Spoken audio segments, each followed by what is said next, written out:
Hello, guys. Welcome all. Today I have a special guest, my good friend Tim Foley in New Zealand. Welcome, Tim. Kia ora, Liam. How are you, bro? Kia ora, kia ora. Good, good. So, Tim, I was hoping that you could just give us a quick intro about your background in your career. Training very hard to become an actor, and I worked in that industry and around it, in front of and behind the scenes, in film and television, and obviously in theatre. And for various reasons, changed course a few years ago and ended up doing all sorts of things. I was a bridge and wharf carpenter in Australia, in Sydney, on Sydney Harbour. I was a fettler for Weir Minerals, working in a foundry. I came back to New Zealand and was a housing assessor for Housing New Zealand, and trained to be a real estate agent. Never actually practiced. And then out of nowhere, I got an offer to come and work in and around the IT industry, and that's where I've been ever since. That was about 6 years ago. So my first question that I love asking is, tell us about your first job, and also what did you learn from that experience?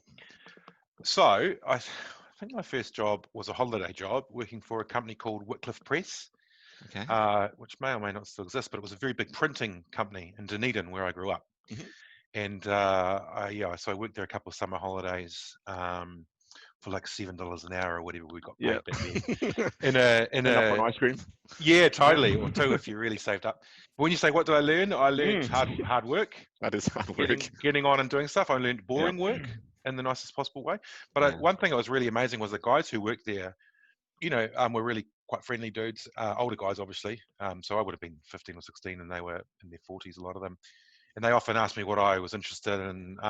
Even back then I had visions of working as an actor. And instead of being kind of anti that or thinking it was a bit artsy or anything like that, like you might expect, they're all incredibly encouraging of it. And they said, very poignantly, one of them who was a bit older said, mate, you don't want to end up doing this. I can tell, you've got a lot going for you. You don't want to end up doing this for the rest of your life.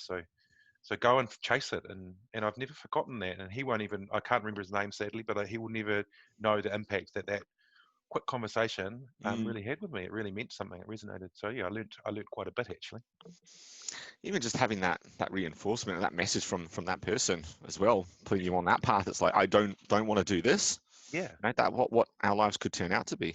Completely. And also someone that you might not think would endorse a choice is a really lovely, a rewarding kind of experience. Oh, I didn't think you'd think that was a good idea, or, You currently work for an IT company, New Era IT, which I'm familiar with. What do you enjoy in your current position? I enjoy, as cheesy as it sounds, working for a company that makes a positive difference to outcomes for education for children. So that's what New Era does. We work in the education sector, providing support for schools, and we do a good job. And I love the idea that whatever I do contributes to kids having a better chance at doing well in life. And of course that means I'm contributing to my own well-being, because better little humans growing up to be better big humans will be around when I'm and making decisions about my life for me as well. So I put here, you've had a fascinating zigzag across industries, from acting to real estate and IT. Are there common and transferable skills? And if so, what are they? Yeah, look, I think it'd be easy to say on the face of it, that's just so weird. Those moves are always sideways or backwards or whatever they are. But there are absolutely, I guess the training I had was all about communication and about understanding who I was, so that I could adapt that if I needed to for a role. And in coming with that, you understand a little bit more about humans. And so that stands you in good stead in wherever you're working, understanding and not in a cynical way, but understanding humans and how they tick. I've put here, you've worked with plenty of colleagues and managers in your career. Who has helped you, or who's stood out in your life? Well, I was just having a coffee this morning with one of them. So his name's John Mansbridge. Yep. Hone is our business development manager at New Era, but more than that, he's just an exceptional human being who's done a lot of things in his life, touched a lot of people, and is one of those people who really taught me the value of respecting relationships. Definitely Tony Gilbert. You and I both know Tony, but I jokingly said to him I could never leave this job because what would I do? Because he's got me my last 3 jobs, like he's going to have to find me another one, because You're a it's actually, recruiter. well, it's actually a fact. Yeah. In your experience, what makes a great leader? Caring and Yeah. wanting to understand people Mhm. are really important things for what I would say makes a good leader. Like a genuine Mm. interest in the people that work alongside you. Well, in fact, I remember a story when I was in my zone at the time, and Tony taking me out for lunch, and stopping me and saying, we're going to calm down now. We've got, whatever it was, 45 minutes. Yeah. And that to me was like, oh my God, he saw it. Yeah. And he wanted to take care of me in that way. It was the moment. Absolutely. And so those genuine connections that you can foster as a leader mean the world to people. And that you know it yourself when you've had that, like you just related us, when someone's done that for you, it means something. And then all of a sudden, and then you're like, you've got to go to work because you don't want to let them down, right? Totally. So that's right. So do it. That's right. But I've put here, you are a proud and passionate advocate for the Maori language and culture. Why is that so important to you?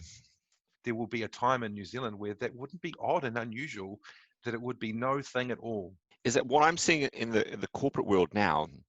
Is this embracing of diversity and culture, and that people are now, not afraid or ashamed to speak up about their identities and what's important to them. And as you mentioned before, a great leader might be showing an interest in someone.